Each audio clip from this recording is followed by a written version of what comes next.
Welcome to this strategic briefing, everyone. Today we're going to be stepping into the shoes of defense analysts to impartially break down the really complex military doctrines that drive preemptive warfare hypotheticals.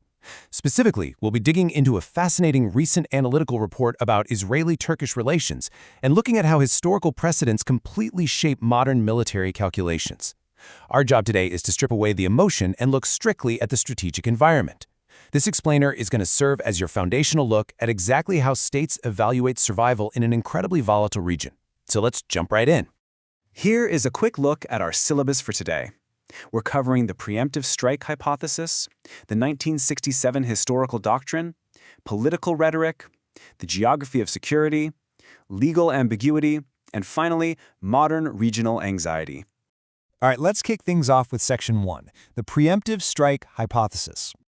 To start, we're going to examine a recent strategic analysis highlighted by the Sunna Files website, which looks at American researcher Michael Rubin's exploration of a hypothetical preemptive scenario. But before we get into the weeds, as political science students, we absolutely have to define our terms. What exactly is a preemptive strike? Well, it's not just a random act of aggression. In military doctrine, it's a highly calculated action triggered when a nation perceives a truly existential threat to its survival.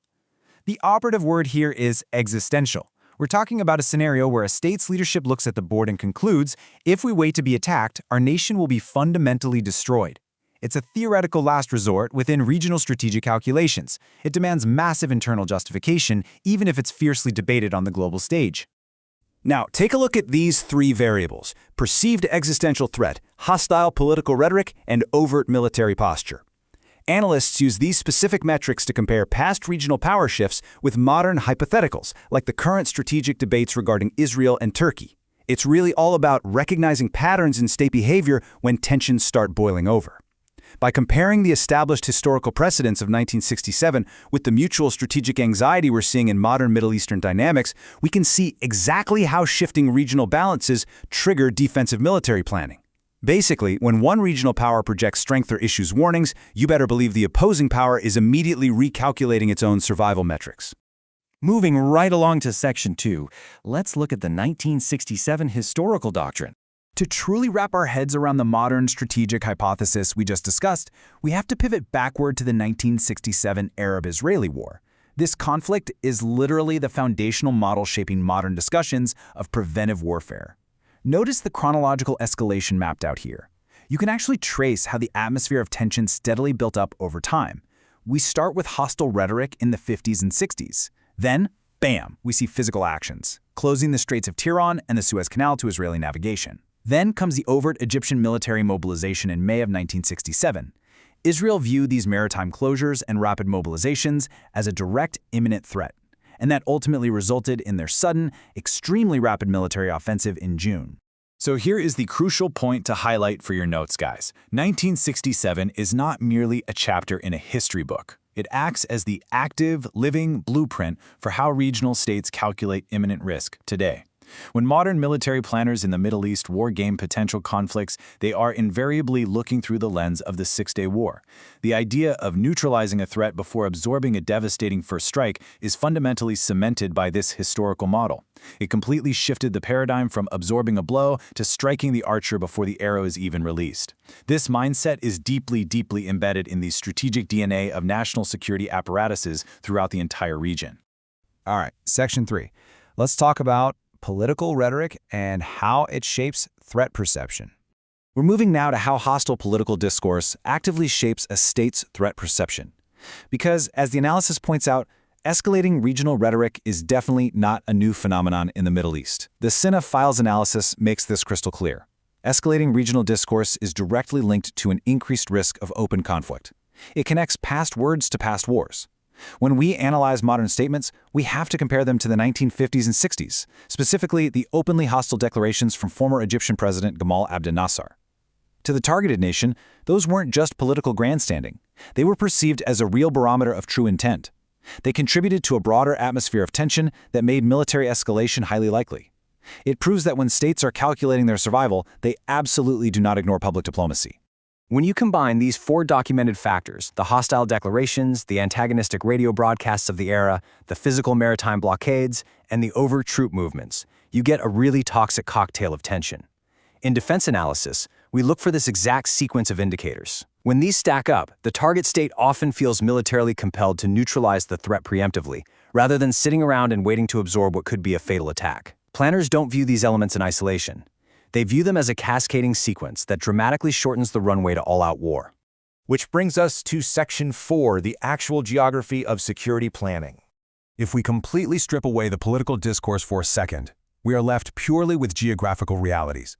Because in our field, borders and physical distance severely influence national security doctrine. This geographical disparity is just central to understanding the complex regional environment.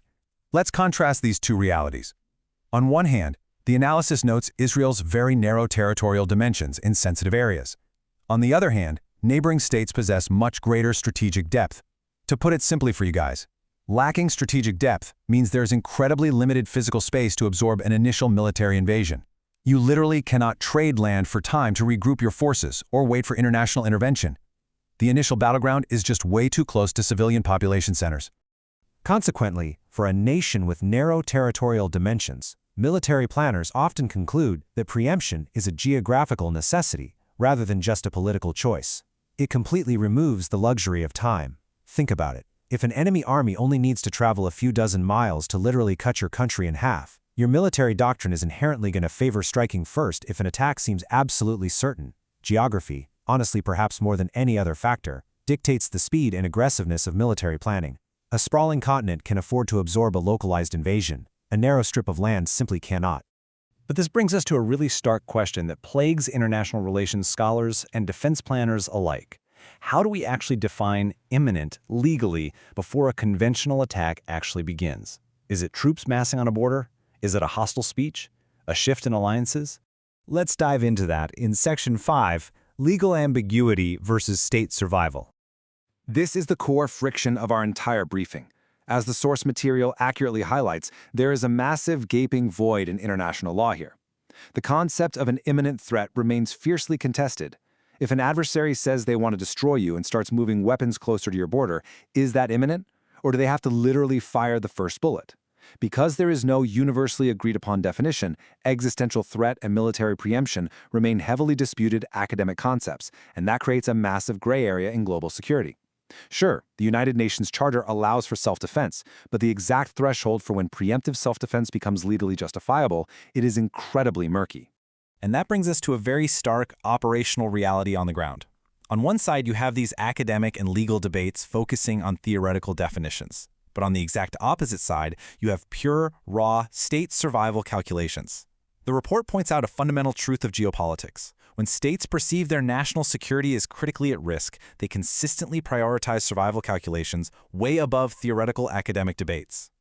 To a defense minister staring down an adversary's mobilization, a legal debate at a tribunal in Geneva is pretty much meaningless if their country is going to cease to exist in the next 48 hours. The imperative to survive is always going to supersede the desire to comply with ambiguous international treaties. Okay, bringing it all back to the present. Section 6, Interpreting Modern Regional Anxiety. Finally, we really need to contextualize these military theories back to the modern day and interpret what this hypothetically means for current Middle Eastern stability.